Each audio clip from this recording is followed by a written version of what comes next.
Ang magandang balita tungkol kay Hesukristo ayon kay Juan. Unang kabanata. Ang salitang nakapagbibigay ng buhay na walang hanggan. Nang pasimula, naroon na ang tinatawag na salita. Ang salita ay kasama ng Diyos at ang salita ay Diyos. Sa simula pa'y kasama na siya ng Diyos. Nilikha ang lahat ng bagay sa pamamagitan niya, at walang anumang nilikha ng hindi sa pamamagitan niya.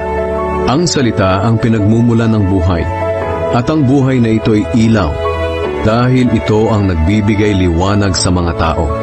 Ang ilaw na ito'y nagliliwanag sa kadiliman, at hindi ito nadaig ng kadiliman. Isinugo ng Diyos ang isang tao na ang pangalan ay Juan. Isinugo siya upang magpatotoo kung sino ang ilaw, upang sa pamamagitan ng kanyang patotoo ay sumampalataya ang lahat ng tao.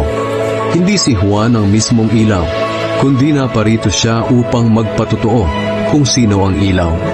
Ang tunay na ilaw na nagbibigay liwanag sa lahat ng tao ay dumating na sa mundo.